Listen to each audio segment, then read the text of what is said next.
Malugod na ipinagdiwang ng Employees Compensation Commissions o ECC ang kanilang ikalimang dekada na pagbibigay ng tulong sa mga manggagawang Pilipino. Sa naturang selebrasyon, highlight din ang mga napagtagumpayan ng komisyon lalo na ang dami ng mga bilang ng mga manggagawa na nagkasakit o naaksidente sa trabaho na nabenepisyohan ng ECC. Ang iba pang detalye sa The Better News Report ni Rovic Manuel. 50 taong sulong sa pagtulong. Yan ang tema ng ika-50 taong anibersaryo ng hindi matatawarang pagbibigay serbisyo para sa mga manggagawang Pilipino ng Employees Compensation Commission o ECC. Ang mga naging kaganapan, panoorin sa The Better News Report na ito. Ipinagdiwang ng Employees Compensation Commission o ECC ang kanilang ika-50 taong anibersaryo ng pagkakatatag. May tema ito na 50 taong sulong sa pagtulong, kung saan ibinida ng komisyon ang kanilang mga naging tagumpay sa pagtulong at serbisyo sa mga manggagawang Pilipino. Dinaluhan ito ng ilang mga kawani ng Department of Labor and Employment o DOLE, kabilang na si DOLE Secretary Bienvenido Laguesma at ng ilang stakeholder at concerned agencies.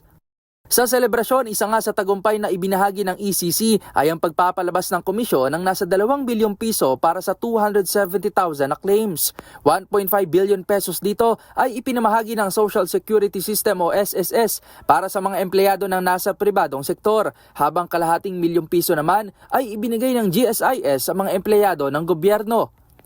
Sa ilalim naman ng katulong at gabay sa manggagawang may kapansanan o kagabay program, 200 persons with work-related disabilities o PWID ang nabigyan ng complementary physical at occupational therapy mula sa katuwang ng mga ospital ng komisyon sa buong Pilipinas. Habang 1,000 PWIDs naman ang nabenepisyohan ng training and skills development at tulong pangkabuhayan. Sa ECC, maaari ring makatanggap ang PWIDs ng Return to Work Assistance Program na aalalay sa kanila upang makabalik sa pagtatrabaho, kabilang na ang treatment and rehabilitation at marami pang iba. Ang majority po, of course, yung mga delikado yung kanilang trabaho. So sa mining po, yung mga minero natin nagkakaroon ng aksidente, of course seafarers po, mga suki natin. Pero po, even this, yun po marami nating claims ngayon, mga office workers. Kasi po, marami ngayon na lower back pain, carpal tunnel. Kung ma-establish po natin na work-related ito, mababayaran po natin yung claims nila.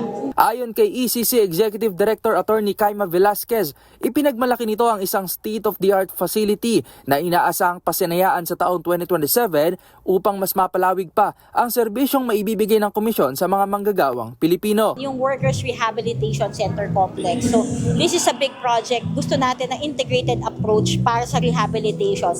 Holistic, one-stop shop na tulad nga na hinahanap natin.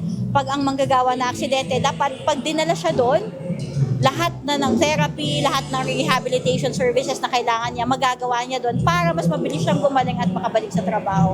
Hindi po kami hihinto. So yung next 50 years namin is more, better, bigger, and brighter para sa ECC. Para naman po ito sa kapakanan ng ating mga manggagawang Pilipino.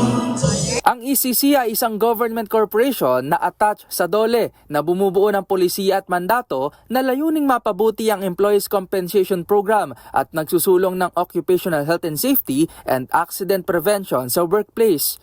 Para naman sa iba pang updates at mga programa ng ECC, maaaring tumutok sa programang #ECC Work-Related tuwing Miyerkules alas 10 hanggang alas 11 ng umaga sa DZRH Radio, DZRH News Television, YouTube account at official website ng DZRH.